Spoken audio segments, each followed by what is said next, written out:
On today's Locked On Thunder podcast, Chet Holmgren provides an interesting dynamic to the Oklahoma City Thunder. We'll talk about that and more on today's Locked On Thunder podcast. You are Locked On Thunder, your daily Oklahoma City Thunder podcast. Part of the Locked On Podcast Network, your team every day.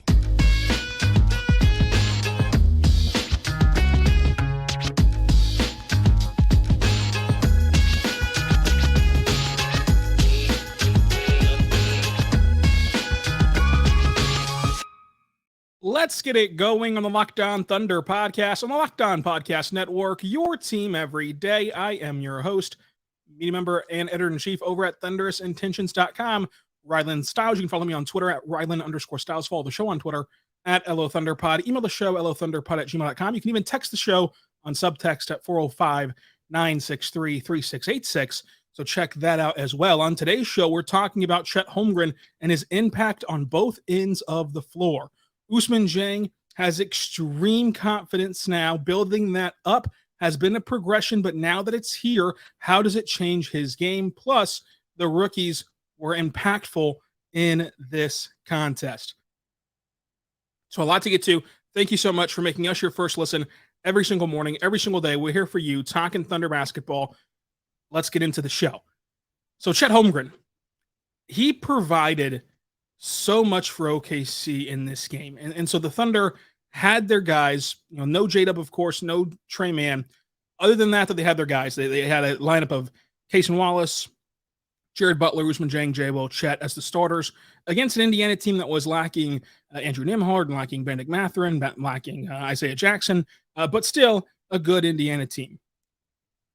And so with Chet Holmgren, the one area of concern or kind of negative of his game has been his handle. It's been way too easy to pick his pocket from behind, especially. And that is a big concern. That is a big negative. But I don't think that it warrants, concern or it warrants kind of panic yet. Note it, file it away in your things to look for next year category. But let's see if this handle is still this high-level concern or this loud mistake next year, like in the regular season. Let's see if that's still a concern come regular season time whenever he's playing with other guards, playing with lineups that reduce his ball handling ability, and then also, frankly, just kind of eases his way back into basketball shape and basketball conditioning and everything else. So it is a concern. It is a negative, but I'm not so sure that it'll remain a negative. I also think it's, going to be a skill that he can develop as he moves forward of kind of what moves to stay away from or to use or ways to protect the ball in general. So I think that that's going to be part of his development. But what you're seeing right away is that Chet Holmgren is a generational rim protector. It is just insane to watch him block shots. Because the anticipation that it takes, the timing it takes to time it and anticipate the shot so well in transition especially, but at any moment, to actually get the block and not get called for a foul or not get faked out with a flyby, but to get the actual block. It is incredible stuff. They had 5 blocks today. 5 blocks today. It's just awesome. And that's kind of the strength to his defensive game as a defensive anchor, especially as you surround him with perimeter defenders who make life hard out there. And if you get by them, your life doesn't get any easier whenever you're met with Chet Holmgren at the rim.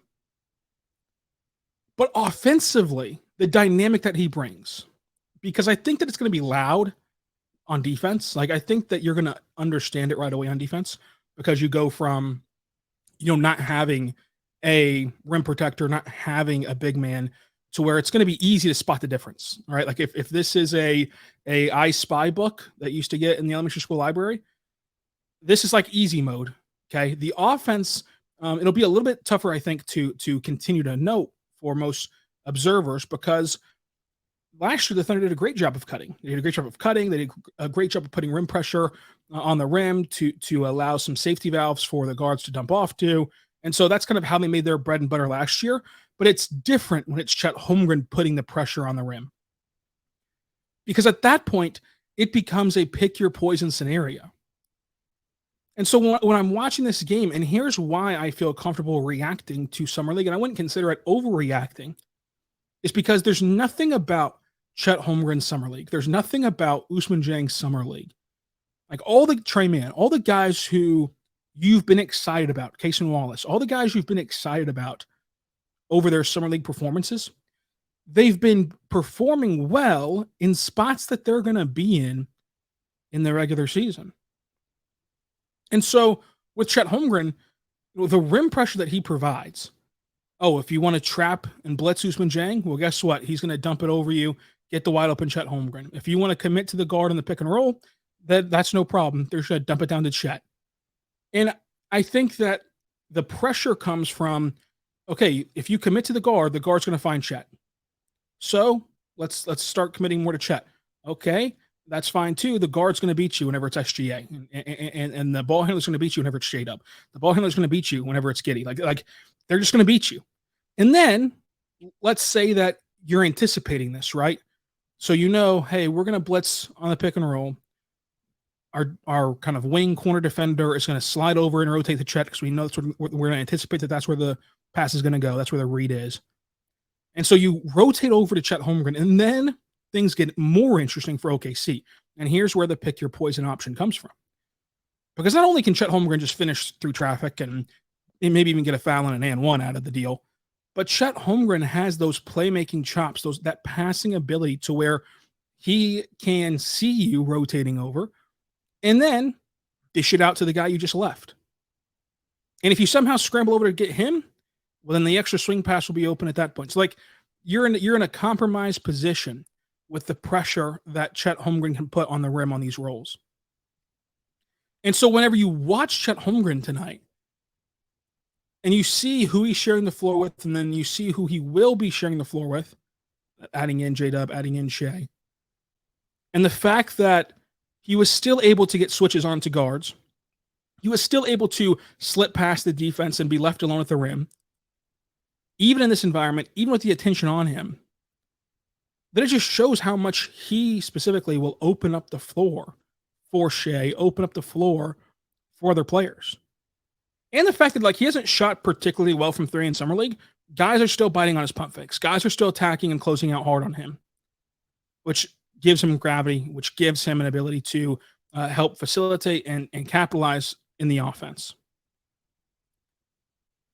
And then you have margin for error whenever Chet's on offense in a lot of different ways. Chet's going to be really good at putting the ball back in the hole. You miss a shot or you got to throw up a shot late in the shot clock to get the shot clock reset. Chet's going to come down with a lot of those offensive rebounds. You can have a play like Cason Wallace had where he ran the pick and roll, made the right read, tried to get the ball to Chet Holmgren. They deflected it. They denied the pass to Chet.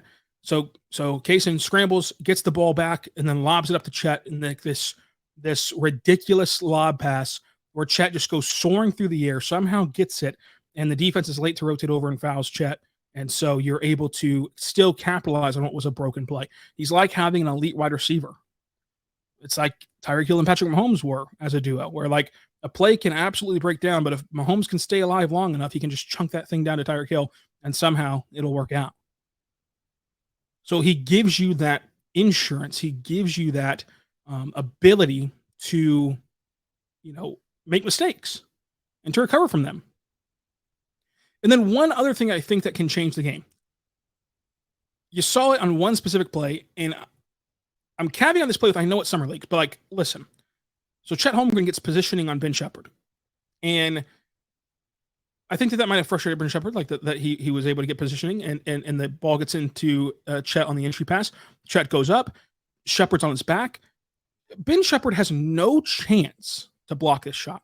Not a single chance to block it, not a single chance to interfere with it, not a single chance to cause Chet to miss, barring, undercutting him or just shoving him in the back, which he's not going to do. And so why Ben Shepherd jumped is beyond me. And it creates an and one for Chet because Chet's still going to make it. He's going to make it with a guard jumping on his back. Who cares? And you're going to get a foul call. So that's now a 3-point play.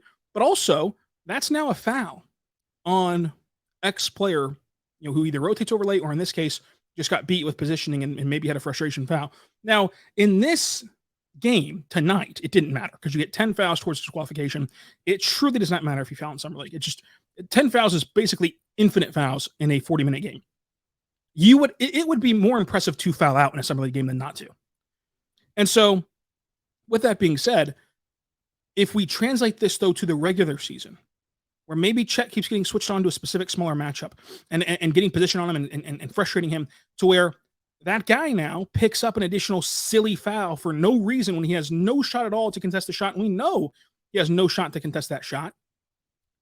That can change the game of foul trouble and forcing the hand of the other team to take him out of the game. And then he had a nice play in transition where he was running transition and just pulled up for an elbow jumper off the dribble. That was a lot of fun too. But the 5 blocks are eye-popping, and I think that it's interesting to note that when Chet Holmgren blocks shots, he doesn't just try to embarrass you. That's actually a good thing. Like when Chet Holmgren blocks shots, he's not trying to like volleyball spike this thing into the 7th row.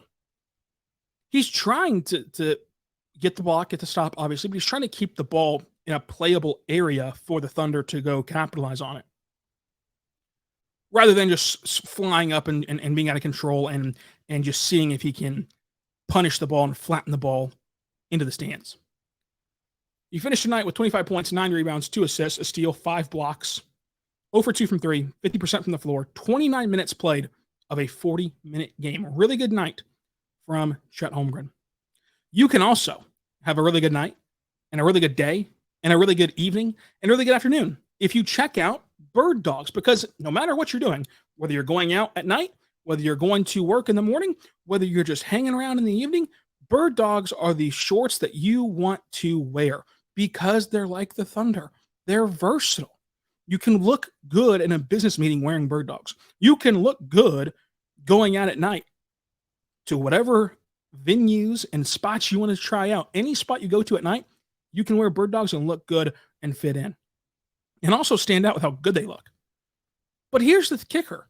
You can also go do like fun summer things, such as like playing pickup hoops. Like go to a business meeting at like 10:30. You get out of that business meeting, you want to go play some hoops. You can do that in your Birddog shorts because they're flexible, they're breathable, and they give you that ability to feel kind of all loosey-goosey and open. Birddogs are awesome. I love wearing my Birddogs. So make sure that you check them out today by going to birddogs.com/LockedOnNBA. That's birddogs.com/LockedOnNBA. For that, whenever you go to birddogs.com, you can get a free Yeti-style tumbler at birddogs.com/LockedOnNBA, or just use the promo code LockedOnNBA if you want to for a free Yeti-style tumbler with your purchase. You will make sure that you get your Birddogs because you will not want to take them off. I promise you, you will not want to take them off. I love wearing my Birddogs. They have some great colorways. They have some great options. It's awesome. I wear them all throughout the summertime and beyond. So check out birddogs.com/LockedOnNBA.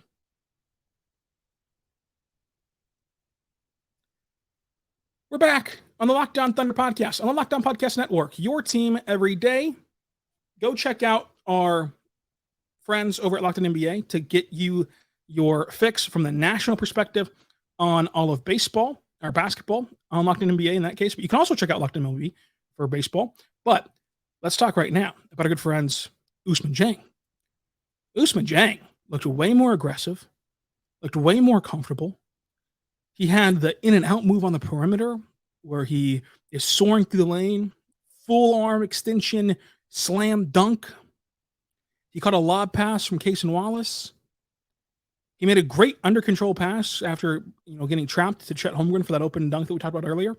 And that play was more so Dieng than Chet. I mean, Chet, of course, was down there and dunked the ball.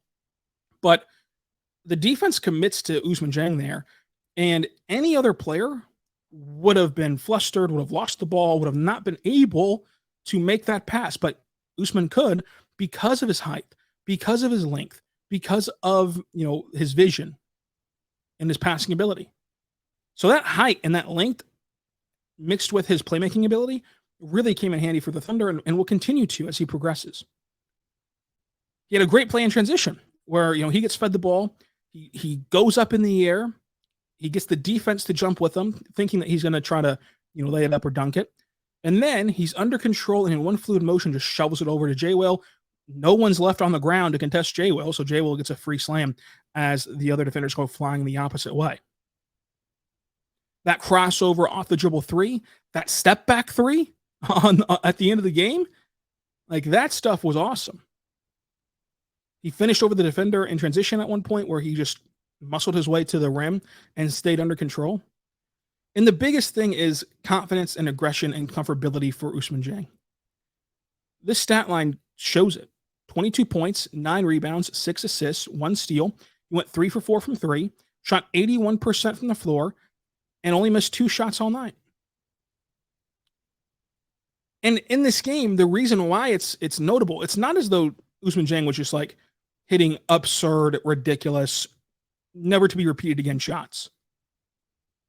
Like Ousmane Dieng was effective and was a quality player tonight because all he did was make really good decisions and really decisive decisions. The difference in Ousmane Dieng that we've seen this last week versus what we saw at some spurts of his rookie year has nothing to do with like pure development of like he got better, and everything to do with he lost that hesitation to his game. And that is development, but I'm saying like skill-wise, like tool-wise, he had these tools. And that's why you draft him. That's why you go get Ousmane Dieng, because you knew he had these tools. But rather than hesitating whenever he's kicked the ball at the three-point line, he just shoots it. Rather than thinking about, which pass to make, he just makes it and anticipates. And he's able to get some of those quicker decision-making skills right now and is more comfortable doing that stuff right now than he was during his rookie year. And he's still just 20 years old. He needs time. I've said it all summer. I've said it all year. I think that, seeing J-Dub have such success kind of clouded things a bit for the fan base. We knew on draft night that Ousmane Dieng was going to be a project player. He played well. Like, he didn't play terrible. Like, people think he played terrible. He didn't play terrible. He played exactly as like you would expect him to play. He tracked properly. He showed flashes of great stuff, and then he also showed you what he needs to work on and kind of how to improve his game. And like that's just what you wanted to see from him. And I think that now you're seeing a massive leap from him. Now, do I think that this great summer league run changes much about his future in the sense of like this season? I would still think that like you're going to get some G League blue time with Ousmane Dieng. I would be stunned if we last an 82 game stretch and he doesn't play with the blue for periods of it.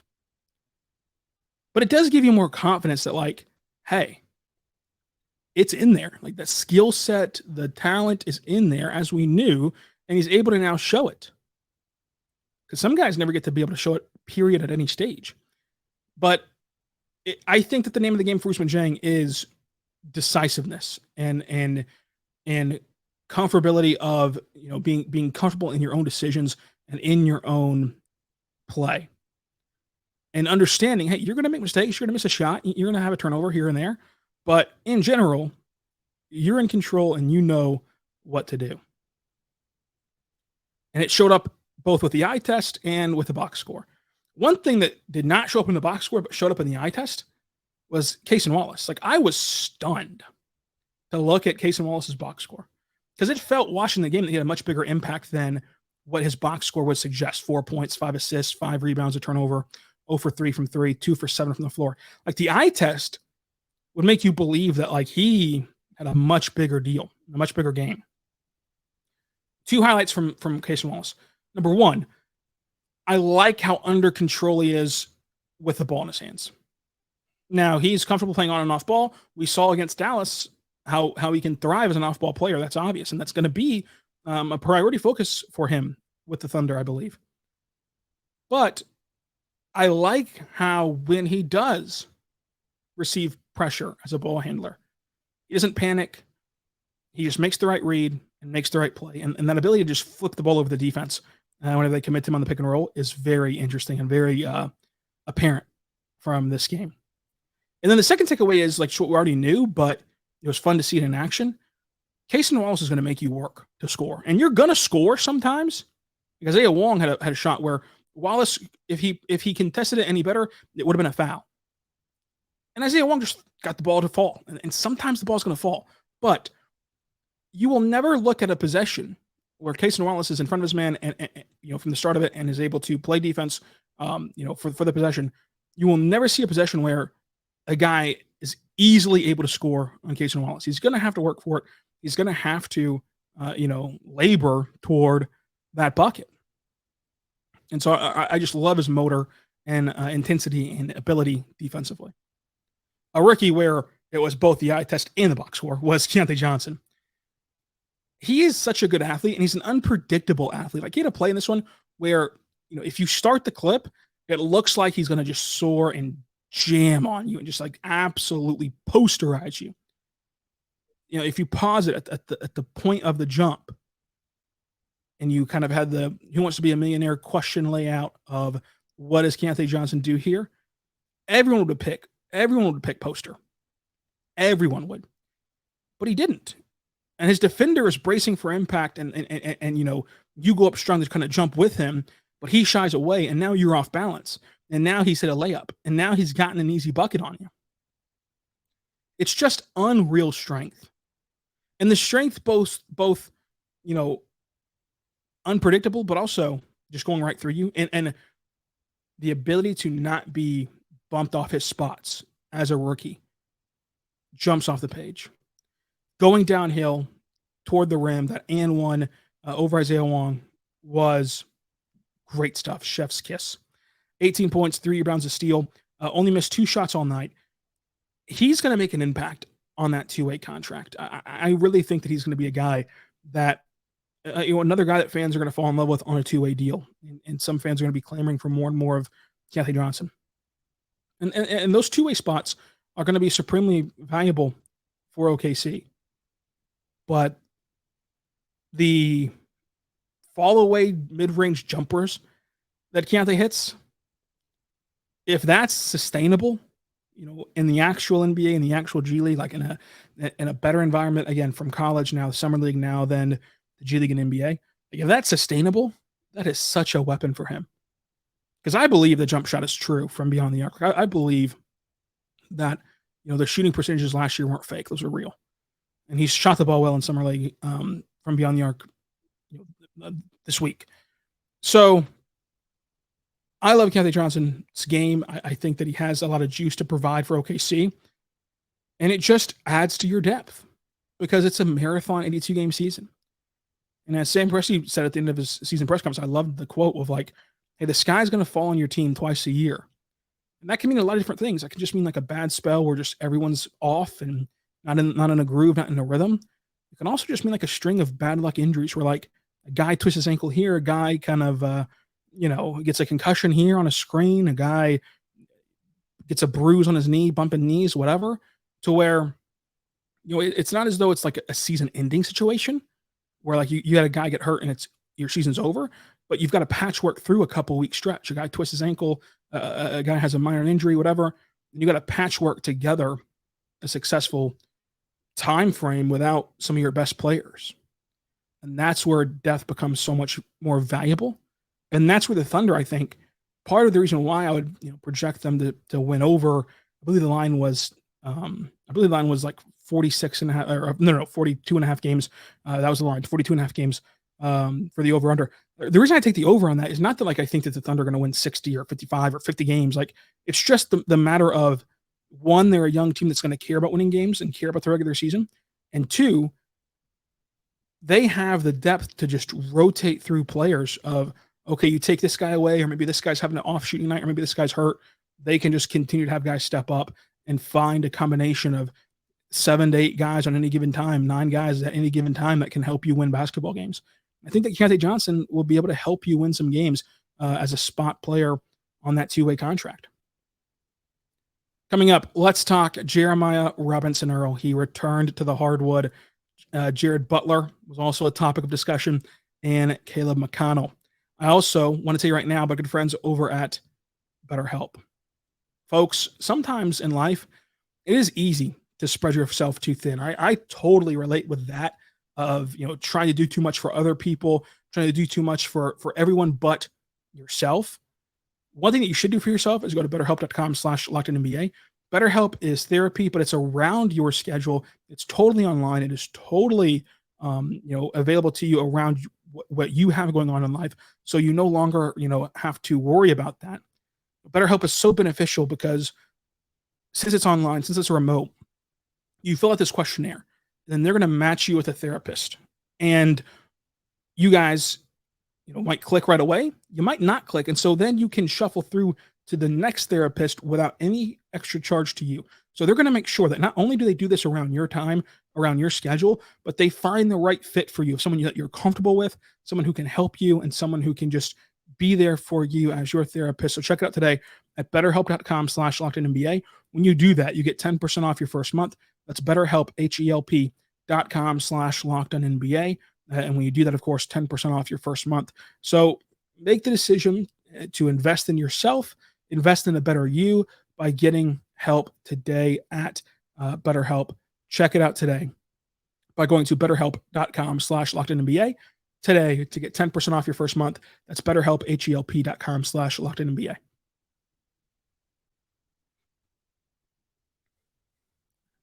We're back on the Locked On Thunder podcast, on the Locked On Podcast Network, your team every day. Thank you so much for making us your first listen every single morning, every single day. We're here for you, talking Thunder basketball. Make sure you check out Locked On NBA for everything going on around the world of basketball and in the association. Subscribe for free across all podcasting platforms to Locked On Thunder. You can even text the show 405-963-3686. If you send in your takes about summer league games or transactions or whatever, you can even have them reacted to here on the show. Jeremiah Robinson-Earl's game is reacted to on the show right now. He returned to play his first summer league game of the summer after battling another ankle injury. And there were flashes early on of improvement defensively. And it was mainly whenever he was put next to Chet and was playing as a 4, a more natural position for him. And that really helped him. That really helped him look a lot better defensively.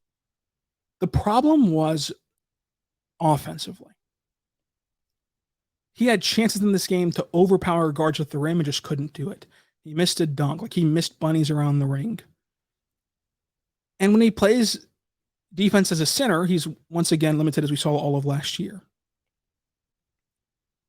And in this game, as a third-year guy who showed promise as a rookie in the NBA, he just didn't do anything that encouraged you. He had a good play where he kicked the ball out to the corner.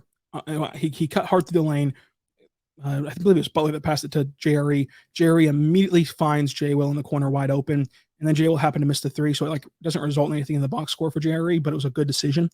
But a couple plays here and there were fine, but in the totality of his minutes, he did not play well. And it's a disappointing start to a very important offseason for Jeremiah Robinson-Earl. He's only making $1.9 million. And so when you talk about having to cut 6 guys and you're having to clear up this roster, part of that is financially. And I said it the second that Jay Will was drafted. Jay Will makes Jeremiah Robinson-Earl redundant. And since that moment in time of the draft from Jay Will, Jerry has done nothing to dispel that, has done nothing to prove that he should remain with the Thunder. And it's disappointing. Didn't give you much offensively, but I still believe that Jeremiah Robinson-Earl is going to have an NBA impact in his career. I don't think he's just out of the league, but it's really hard to piece together what it looks like in Oklahoma City given the roster crunch. It's important to note this is just the first game back, though, from another ankle injury. And I'm not sure how much any of the other returners are going to play, in terms of they might be done. They might not play against the Wizards and might not play in those other games that you get scrambled into after this quote unquote regular season of Summer League. But I think Jeremiah might play because he's only played in his first game today, and there wouldn't be much of a point to play in one game. I mean, if you're only going to play in one game, you might as well just remained out, in my opinion. So I think that there's a chance that Jerry still plays on Friday. But in general, this is just a strike against a third-year player in Summer League, and that's not something that you typically recover from. But with Jeremiah, I do think that it's not going to be the end of his NBA story, even if it's the end in OKC. And it might not even be the end in OKC. I'm just saying that, like, there's nothing to latch on to in this game. There's nothing to point to in this game for why Thunder fans should get off of his back. It's just, he just didn't have a good game tonight. And he's, ever since the injury in Dallas, he's been on a downward slide. But hopefully he can recover that rather quickly. And I think that training camp will be a big deal. Like, I think that training camp will be one of the most exciting training camps in the league, because guys are going to be genuinely fighting for their spots. And it's not going to be guys like the 17th man, in this case, 15th man, of course, of standard contracts. But like, it's not going to be guys that are like the end of your bench. It's going to be guys that like were rotational players last year, or were draft picks, were at one point projected to be rotational players this year, and like all of a sudden now they're cooked. So like training camp's going to be so much fun to follow. It's got to be a statement camp from JRE, or I don't really see the pathway. Especially, I cannot keep highlighting this enough. I mean, the $1.9 million thing is huge. That's all you have to get rid of to clear up a roster spot. That's big. That's big time. Caleb McConnell continues to play elite defense. And he even, the 15 standard contracts roster crunch is real. The two-way stuff is real. You can make the argument for the last two two-way spots, because one's already gone to Keyontae Johnson. So for the last two two-way spots, you can make the argument for Caleb McConnell. You can make the argument for Jared Butler. You can make the argument for KJ Williams, as we talked about yesterday. You can make the argument for a lot of different guys. But Caleb McConnell has like an elite NBA skill, and that's his defense and his ability to disrupt offenses. And so as a spot minute player and taking a flyer on a two-way guy, I think that, whenever you have a built-in, caked-in elite skill, that I'd rather take a flyer on that type of player. And so I think that McConnell should get a shot somewhere on a two-way deal. Hopefully it's an OKC. But goodness gracious, if he somehow winds up with the Blue, just either via two-way or via G League rights, he is going to make magic happen with Cam Woods and the OKC Blue. Now let's talk Jared Butler. There was some nasty Jared Butler discourse on Twitter. What's funny is, like, before the play that got all the heat, he was flashing more playmaking ability. He set Chet Holmgren up on a beautiful behind-the-back pass, top of the key, Chet 3, and Chet missed. Whereas, like, if that goes in, then fans are like, oh, look at Jared Butler setting up Chet Holmgren. He penetrates on the pick and roll, forces the defender to commit to him, and then dumps it off to Chet. Easy bucket.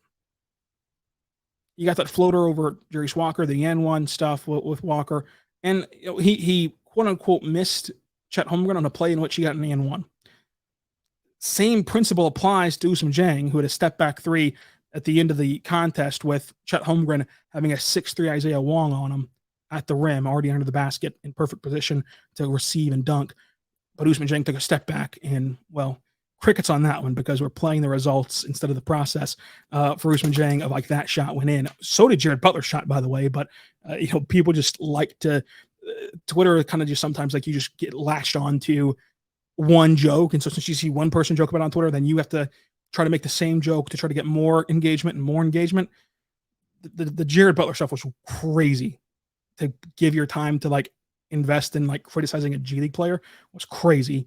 But I really like what he showed in terms of like his playmaking chops, because that was something that he needed to work on. And, I think that he did improve on that. He finishes with like 7 assists. 3 of them at least were to Chet, if not more. We just went through 3 accounts of assists and another potential assist to Chet of his 7. So I thought he played well overall. I think he is a two-way caliber guy as well, as we saw last year with the Thunder liking him and bringing him in midway through the season last year. So that's the clear the air on Jared Butler. J. Will, 4 points, 4 rebounds, and assist, a steal. Good stuff from him. The Thunder just made Indiana work and just clogged up and messed up their offense. The Thunder ran some pretty perfectly executed offense. OKC once got up by 17. The Pacers scored the first bucket and then never led again. OKC lost the battle of the rebounds by 4. OKC had more turnovers, but only by 1, and they only had 12 turnovers. One of their better turnover games in the Summer League. The Thunder won points in the paint, 58-34. Indiana won second chance points, 24-10. Interesting that Indiana won fast break points by 5. It eye test kind of felt like OKC was running the ball a lot better in transition. The Thunder shot 52, 25, 66. Here's the kicker. Indiana shot 38% from the floor, 31% from three, and 47% at the line. So even the freebies were not going down for Indiana. I'm going to give the MVP of the game to Ousmane Dieng, just because he's shown so much growth and development that I think he deserves it. Now, coming up next, we're going to have a mailbag episode with all of your questions and all of your opinions, as well as a recap of what the in-season tournament will look like for OKC. And then we're going to recap the Wizards game, the final quote-unquote regular season game of Summer League. So make sure that you stay with us and subscribe to Locked On Thunder anywhere you get your podcasts from. And until then, be good and be good to one another.